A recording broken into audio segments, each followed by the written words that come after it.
компанияга бир жолу жолугушуп келдик. Андан бери эми баягы неделясына 4 жолу баягы продукты андай мындай киргизгенге уруксаты бар экен, ошого киргизип коюп эле неметип атабыз, башка эмне кылабыз. Анан бүгүн сотто жолугабызго деген ой менен келгенбиз. Анан күбө катары неме бересиңер, сыртта туруп тургула ичине киргизсеңер уже күбө болбой каласыңар дейт. Себеби 25-inde ошол жерде биз деле жүргөнбүз, баягы Садыр келатат, эми биз жолугабыз, айылга чогуу кетебиз деген максат менен эле барган болчубуз да.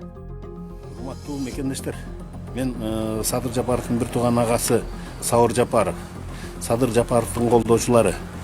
Мен сиздерге кайрылып кетким келип турат. 2-март күнү Садыр Жапаровду колдоп бергениңиздерге чоң ыраазычылык билдирем, рахмат айтам. Биз койгон талаптар боюнча өкмөт менен сүйлөшүүлөр жүрүп жатат. 2-март күнү болуп кеткен башаламандыктан өзүбүздү сактайлы, жана ага жол бербейли. Мамлекетке тынчтык керек, мыйзамды сактоо керек. Садыр менен дагы сүйлөшүп, мындай нерселерге жол бербегиле деп, ызы чуунун кереги жок деп белгилеп кетти. Жана кайрылуусун мага айтты. 2020-жылы Сабыр Жапаров Жээнбеков менен сүйлөшүү жүргүзүп жүргөн мал. Ал эми бүгүнкү күндө Садыр Жапаров президент болгондон бери 4 жыл өттү. Байкеси Сабыр Жапаров жөнүндө маалымат деле жок.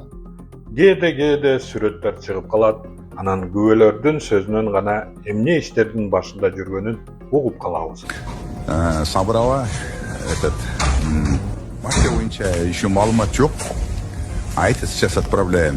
Сонда олар айтканда ана Мадина базарын жабып, анау сол жерден новый базар ашып, сол жердеги Мадина базарындагы адамдардын баарын сол жакка көчүрөбүз деп алды. Сабыр Жапар, жанагы тууган агасы, Садырдын тууган агасы сол жерде аналар менен бирлешип неган экен. Эрлан Бекмырзаны Дайыр Орунбековдун жалданма трол фабрикасы канчалык жамандаса дагы биз факт менен анын сөздөрүн чын экенин далилдеп бердик. Чын эле Мадина базардын жанында жаңы базар курулуп жатканын билдик. Анын ээлеринин арасында Садыр Жапаровдун бурул жеңеси бар экенин аныктадык. Сан-Ситинин жерин алган Сабыр Жапаровдун жубайы жана Арзыбек Бурканов түздөн-түз Садыр Жапаровго алып барат. ЖБ заводдун жаңы ээлери Каныбек Туманбаев жана Улан Ниязбековго тиешелүү болуп калды. Каныбек Туманбаев Садыр Жапаровдун колунда иштеген адам. Улан Ниязбеков болсо жакында Садыр Жапаровдун кудасы болду. Ал эми Хабибулла Абдыкадырдын баласы Мадина базарын жана жанындагы 9 гектарды алды. Хабибулла Абдыкадыр деле мурунку иликтөөлөрдөн көргөндөй Садыр Жапаровдун үй бүлөсүнүн бизнес партнеру. Азыр булар интервью эч кимге бербейт, себеби бардыгын жашыранга аракет кылып жүрүшөт. Булардын ою Мадина базарындагы жөнөкөй соодагерлердин эсебинен байып кетүү. Мадина базары жабылса, андагы соодагерлер айла жоктон Садыр Жапаровдун жеңесинин базарынан соода жай сатып алышат. Ошондо мурдагы Мадина базарындагы алардын соода кылган жерлери жөндөн-жөн эле күйүп кетет. Биздин маалымат боюнча жаңы базардын ар бир чарчы метрин $3000 сатып жатышат. Ошондо Садыр Жапаровдун үй бүлөсү менен айланасындагылар жок жерден $500 миллион байышат. Андан сырткары соодагерлерден ижара төлөмдөрдү ай сайын алып турушат.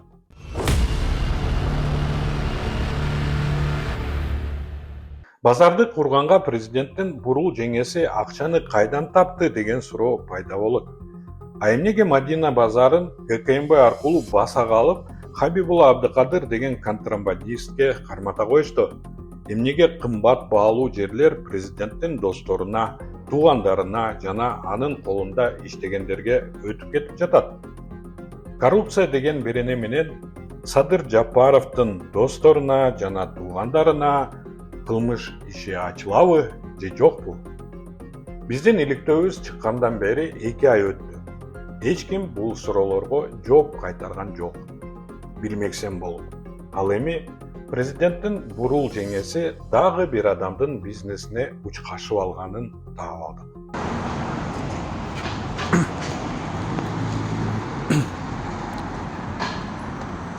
Кетпеді. Ha? Ay so'roq tartibimi? Tushunli? Jurnalist? 21-жылдын майында мурунку мэр Азиз Сурахматовду УКМК суракка чакырып, коррупция боюнча айып коюп, кармашат. Көп өтпөй Сурахматов заманына жараша 170 миллион сом акча төлөп кутулат. Бирок бул элге айтылган гана маалымат. Андан сырткары Сурахматовдун юрист Риэлтстрой деген компаниясына Садыр Жапаровдун жеңеси жана ММ Инвест деген компания ээлеринин арасына кирет. ММ Инвест болсо Садыр Жапаровдун Азат Бурханов деген аяшууна тиешелүү. Курман, айтыңыз, Курман разы болсун, кабыл болсун, айтыңар баарек болсун. Рахмат. Азыр Садыр Жапаровдун жеңесинин бизнес көмөктөшүнө коррупция боюнча эч ким наразычылыгын билдирбейт. ГКМБ Сурахматовдун үлүштөрүн убагында массалык маалымат каражаттарга таркаткан. Бирок ал имараттар, ишканалар азыр деле Сурахматовдун фирмаларына катталуу.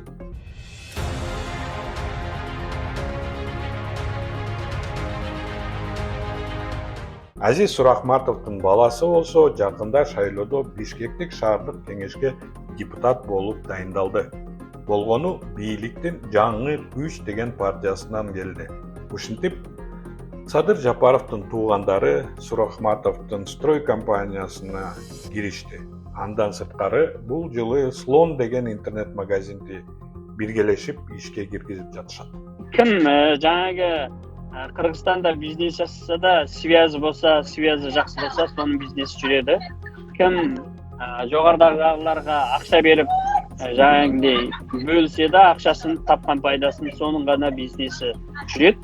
Калгандардын бизнеси жүрмөйт. Соган анык көзүм жетти. Ошентип Кыргызстанда ишкерлик кылыш үчүн кирешеңди президенттин үй бүлөсү менен бөлүшүшүң керек. Бирок ал деле сизге бизнесиңиз коопсуздукта болот деп кепилдик бербейт. Себеби Кыргызстан азыр Садыр Жапаровдун менчиги болуп калгандай сезилет. Элдин эсебинен үй бүлөсүнүн айланасын байытып турган кези.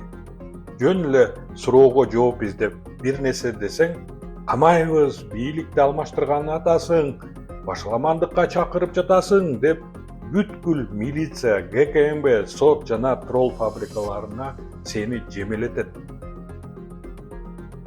Силер менен Болот Тимиров болду. Көрүшкөнчө.